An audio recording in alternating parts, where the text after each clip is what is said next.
Agora, Mauro, o BAP respondeu o protesto sobre o preço dos ingressos. Ele deixou claro, para manter um Flamengo com o elenco que tem, pagando os salários que tem, e sendo o Rio de Janeiro um mercado que gera menos dinheiro muitas vezes pelos preços do que São Paulo, para eu manter a competitividade e esse time que eu tenho, esse tem que ser o valor. Ou seja, ele deixou claro, pode manifestar que eu não vou baixar o valor dos ingressos. O que você está achando dessa polêmica? E se ele tem razão, que hoje o futebol é muito caro, são salários multimilionários, são valores de compra, assim, absurdos em euros, e o preço tem que ser alto mesmo, Mauro? Ele sabe muito bem que não é pela bilheteria que o clube vai manter o salário dos jogadores, é um dos itens que compõe a receita do clube, né? E ontem ele tinha menos de 30 mil num jogo que valia uma taça, com protestos organizadas, que esvaziaram o jogo também. Mas se elas comparecessem, digamos que tivesse 40 mil, olha, se o preço fosse mais barato, não era nem metade, mas mais barato, não tivesse o aumento que a gestão dele aplicou, o Flamengo poderia ter ontem mais gente no estádio e uma renda até maior. Sendo que quando o cara vai ao estádio, além do ingresso, ele sempre consome alguma coisa ali dentro, ou seja, acaba deixando mais dinheiro, no caso no evento. Então, acho que é uma certa teimosia, é uma visão elitista, porque é aquilo, quem pode pagar, paga. O futebol não é isso, o Flamengo não é isso. O Felipe Luiz fala, não, o Flamengo tem que ganhar, tem que jogar bem, ganhar, não basta só ganhar. Pois é, o Flamengo é um clube popular, o Flamengo não é o clubinho do Leblon, o Flamengo é um clube que tem a maior torcida do Brasil e tem uma torcida grande, que é maior no Rio de Janeiro, em todas as classes sociais. Você tem que criar uma maneira até como acontece na Alemanha, no estádio do Borussia Dortmund. Quanto custa o ingresso na Muralha Amarela? Que você não consegue comprar. Mas quem paga o ingresso é 20 a 25 euros por jogo, que é uma mixaria para um trabalhador alemão. É bem barato para ver o time dele jogar. E os outros ingressos, outros setores são bem caros. Os ingressos nos setores mais confortáveis, mais caros, subsidiam o ingresso da Muralha Amarela. E o que acontece? O Borussia Dortmund, ele só tem uma notoriedade internacional hoje, porque o time, vou te contar, o vice-campeão europeu, mas vive tropeçando, né? Vive pipocando, por conta da torcida. A torcida fez o Borussia Dortmund se tornar um clube conhecido mundialmente. Um fato, uma cidade que não é turística na Alemanha, mas que tem uma torcida diferente e que fez um espetáculo lá em Londres no ano passado, na final da Champions. Então, não entender isso é não entender o que é o Flamengo. Desculpa. Não adianta estar no poder e não entender o que é o Flamengo. Mas eu frequentei a arquibancada, então você não entendeu. Então você não entendeu. Você não entendeu. Leva a mão, não, mas você não entendeu o que é o Flamengo. O Flamengo é povo. O Flamengo não é elite, pura e simplesmente. O Flamengo é o maior em todas as classes sociais no Rio de Janeiro. Então tem que ter espaço para as pessoas no estádio. Não tem sentido aumentar o ingresso no setor norte. A lógica é você manter aquele ingresso, ter o apoio das organizadas, que são aquelas que fazem com que o estádio tenha um clima, tenha um movimento. E você pode aumentar em setores... Maracanã mais. O cara vai lá comer sushi, não sei o quê. Aí você pode botar o preço que for. O campeoníssimo que se dispõe a pagar um ingresso no lugar que serve sushi, no jogo de futebol, né? Esse cara pode pagar um ingresso caro, ele que pague. Ele subsidia o ingresso do outro. Ele quer conforto. O outro quer uma cadeira central, né, bem localizada, na sombra, tem condições de pagar, ele paga, ele subsidia. É assim que funciona em outros lugares, é assim que deveria fazer o Flamengo. E você vê o setor norte incompleto, sem vender todos os ingressos. Infelizmente o bordeiro não saiu, então não tem como fazer as contas, mas quando sair eu vou fazer o cálculo. Quantos ingressos deixaram de ser vendidos e quanto daria de renda daquele setor se fossem vendidos ao preço do ano passado.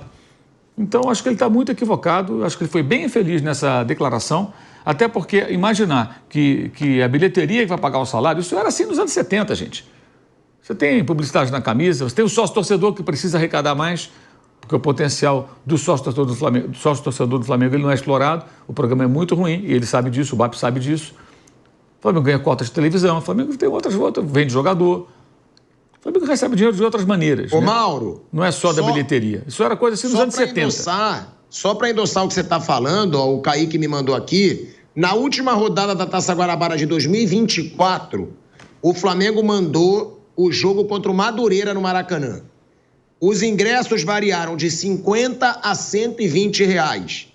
E o público foi de 63.422 pagantes. Ou seja, a renda foi de R$2.322.000. Nesse sábado, a partida teve só 27.151 pagantes, E a renda foi mais baixa, como você disse. A renda foi de 1.626.000. Quando na outra foi 2.321.000. Por quê? Os ingressos custaram entre 80 e 140. No ano passado, entre 50 e 120 reais. É matemático. Não tem nenhuma razão. Me parece muito mais aquela coisa do dirigente falar, não vou me curvar. Olha, as torcidas organizadas têm lá os seus defeitos e tudo. Mas ontem eles não brigaram, não quiseram. Era o caso de um. Ele falou, não vão pagar esse ingresso, isso está errado. É uma manifestação legítima, gente. Os caras vão a todos os jogos. A maioria deles é associado, como acontece aqui no Corinthians, por exemplo, em Itaquera. Aí você chega e cobra um preço exorbitante, que as pessoas não podem pagar, não só as organizadas, você vê que o público foi pequeno. Por quê? Porque o cara não pode pagar, porque é caro. E o Rio de Janeiro está cheio de turista, ontem tinha muito turista no Maracanã. Mesmo assim, o público foi ridículo. O Flamengo não pode jogar para 27 mil pagantes. E está muito claro que essa queda de público esse ano está associada ao preço do ingresso.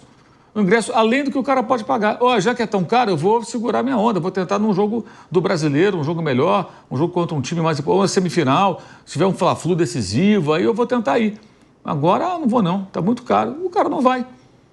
Não vai, é simples assim. E o detalhe, além da renda ser maior, repito, mais gente no estádio é mais dinheiro no bar, é mais dinheiro no estacionamento, é mais consumo dentro do estádio. E o Maracanã gera uma receita que o Flamengo também explora isso tudo, ele tem a concessão junto com o Fluminense. Então é uma estratégia errada, equivocada, decepcionante, até em relação ao discurso de alguns apoiadores dele que sempre criticaram alguns aspectos na gestão anterior, que errava também muitas vezes com a questão de preço, né? Mas essa teimosia não leva a nada. Sinceramente, acho que ele está errado, deveria ter um pouquinho de calma, repensar, fazer essa continha básica aí, o BAP, com seus pares, para perceber que ele está equivocado. E não é vergonha nenhuma voltar atrás.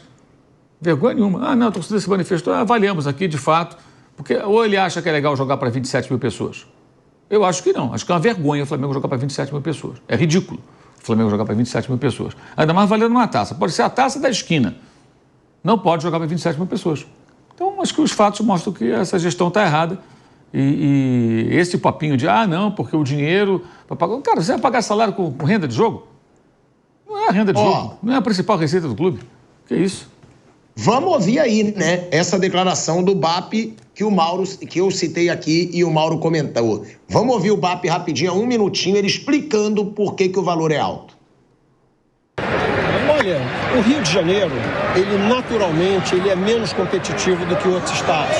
O torcedor quer um time classe A, um time excepcional, pagando preços de ingressos que os custos atuais não permitem. É tão simples quanto isso. Então, São Paulo não tem gratuidade, São Paulo não tem meias entradas como tem no Rio de Janeiro. Enfim, os preços aqui são 35%, 40% mais baratos que São Paulo e todo mundo reclama.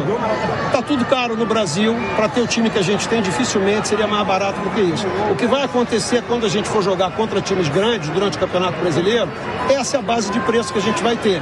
Talvez, pela sensibilidade dos torcedores, isso possa parecer mais barato lá na frente. Mas os custos do Maracanã, os custos do Rio de Janeiro, os custos do time do Flamengo, do futebol hoje em dia, que estão inflacionados, não dá para praticar menos do que isso. Menos do que isso a gente perde dinheiro, e aí você não pode ter um time como que a gente tem hoje aqui, alegrando o coração de 45 milhões. Olha aí, foi essa a declaração do BAP, né, que gerou tanto debate depois dos protestos. Agora, Flávio Prado e Bruno Prado, uma parte da declaração do Felipe Luiz, que eu até brinquei, né, que me arrepiou aqui sempre na zoeira, foi quando ele disse, até para perder, eu prefiro perder jogando esse futebol que a gente está jogando do que jogando um futebol chato. O que eu pergunto para vocês, esse cara pode ser um pouco uma virada de chave do futebol brasileiro? Porque a quantidade de jogo chato que a gente assiste, porque treinador tem medo de ser demitido, aí não pode perder, aí assumem, não pode sofrer gols. O principal é não sofrer gols. E muitos deixam entender e encontrar um gol para vencer a partida. Já foram vários treinadores, inclusive campeões no futebol brasileiro, jogando assim. Eu quero muito que outros tenham a mentalidade do Felipe Luiz. Vocês acham possível esse cara ser a virada de chave ou não? Ou o normal vai continuar sendo um bando de treinador com medo de ser demitido, jogando um futebol feio só para não perder? Assim, eu acho que ele pode ser Se ele ganhar, aí não é questão minha. Eu não brigo com a realidade. O futebol brasileiro é resultadista. E na sua grande maioria. A maioria da torcida é resultadista, a maioria da imprensa é resultadista, o dirigente é resultadista. Então, se ele ganhar, ele vai ser colocado como... tem que seguir o que o Felipe faz. Mas é muito porque ele ganhou, não por uma questão filosófica. Eu não vejo uma questão filosófica no futebol brasileiro. E na sua grande maioria, tem um ou outro que sim, tanto na imprensa, entre dirigentes, entre treinadores, jogadores, tem um ou outro que tem a sua filosofia e vai com ela.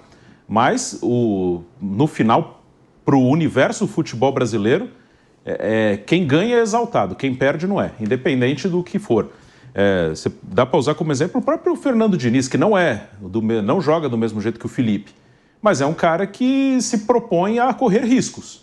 E quando ele ganha, isso é exaltado. Quando ele perde, isso é criticado. Então, vai acontecer isso com o Felipe. Se ele ganhar, as ideias dele vão ser exaltadas. Se ele perder, ele vai ser detonado, inclusive pela torcida do próprio clube dele. E o dirigente joga para a torcida e tira o cara. Normalmente é isso que acontece. Eu já tive momentos que eu achava, não, pode mudar alguma coisa. Não, o futebol brasileiro, na sua grande maioria, ele é resultadista. Quem ganhar, vira exemplo. Então, se ganhar um treinador que jogue com todo mundo atrás, ele vira exemplo. Se ganhar um mais ofensivo, ele vira exemplo. O futebol brasileiro é extremamente resultadista. Flávio. Então, eu acho que o time jogando dessa forma, ele vai ganhar. E aí vai gerar essa coisa que eu falei até na primeira intervenção. Nós vamos trazer o modismo de novo de treinadores de base. Parar com a mania de tem que falar português de Portugal, tem que ser argentino e tal, e voltar para a nossa realidade, trazer a coisa para o nosso caminho. Então é importante. Agora, é claro que eu, por exemplo, que não estou preocupado com quem vai ganhar ou quem vai perder, para mim tanto faz. Eu gosto de ver futebol bonito. Então eu vejo o jogo do Flamengo. Eu vou ver o jogo do Flamengo. Jogar bonito. Se jogar feio, eu não vou ver. Vou ver só o jogo que eu trabalho. Então acho que é importante pro futebol. E aí vou começar a torcer pro cara para ele ganhar exatamente para ocorrer toda essa sequência. O Felipe tem tudo para ser o cara que vai mudar de novo, retomar, fazer virar modinha, colocar o técnico do Sub-20, mesmo que ele não seja de Felipe Luiz, mesmo que ele não tenha o mesmo conhecimento e até o mesmo material humano para trabalhar. Mas o futebol mais bonito também pode ser modinha, Flávio? Ele também pode virar essa chave? Chega de um bando de treinador burocrático só para não querer perder? Eu acho que vai ser uma referência, né? Vai virar uma referência. O que vale é o que está ganhando. Se ele jogar bonito e ganhar, vai ser legal, porque vai obrigar as pessoas a sair. Haverá uma cobrança em cima do que está acontecendo. É o caso do Guardiola. Por que tanta gente imita o Guardiola? Porque ele joga um futebol bonito, eficiente e ganha. Quando ele começou a perder, começa a ter até uma contestação em cima disso. Então, eu vejo esse time com todo o potencial para ganhar muita coisa e aí ele vai virar uma referência. Referência como? Referência ofensiva. E a partir daí, muita gente vai imitá-lo e aí nós vamos ter um futebol decente sendo visto.